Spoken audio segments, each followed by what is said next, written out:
আসসালামু আলাইকুম। কিছুদিন আগে আমি আমার বাসার পাশের পুকুরে কিছু নসি, কাতল আর মৃগেল মাছ ছাড়ি। দুর্ভাগ্যবশত ওই মাছগুলো সবই বন্যার পানিতে ভেসে যায়। তারপরও কিছু মাছ ওই বন্যার পানিতে ভেসে আবার আমাদের পুকুরে আসে। চলুন দেখে আসি আল্লাহ রিজিকে কি কি মাছ রেখেছেন। প্রথমেই মাছ মারার সরঞ্জাম হিসেবে আমি কাকার কাছ থেকে পলো, কারেন্টের জাল এবং টানা জাল নিয়ে আসি। আব্বু তো নেমেই পলো দিয়ে মাছ মারা শুরু করে দিল। এদিকে আমি আবার আব্বুর কাছ থেকে পলোটা নিয়ে দেখতে গেলাম আমি পলো দিয়ে মাছ ধরতে পারি কিনা। আলহামদুলিল্লাহ, আমি আব্বুর থেকে বেশি পলো দিয়ে মাছ ধরেছিলাম। মাছ ধরার ভিতরে কি যে আধ্যাত্মিক আনন্দ কাজ করে, আপনারা মাছ ধরতে না আসলে কখনোই এই আনন্দটা অনুভব করতে পারবেন না। এদিকে আমাদের প্রায় মাছ মারা শেষ। আব্বু বড় মাছগুলো আর ছোট মাছগুলো ধুয়ে আলাদা করতেছিল।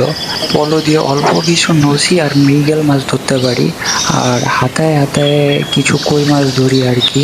আব্বু ওই কই মাছগুলোর আলাদা করতেছিল। এইবার আমরা অলমোস্ট ৬,০০০ টাকার মাছ ছেড়েছিলাম, কিন্তু দুর্ভাগ্যবশত ৬০০ টাকারও মাছ পাইনি।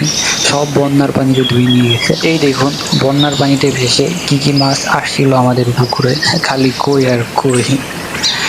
রিজিকের মালিক আল্লাহ। আল্লাহ যা দিয়েছেন এতেই শুকরিয়া। আমাদের জন্য দোয়া করবেন যাতে সামনের বছর আমাদের এই পুকুরে আরো অনেক মাছ হয়।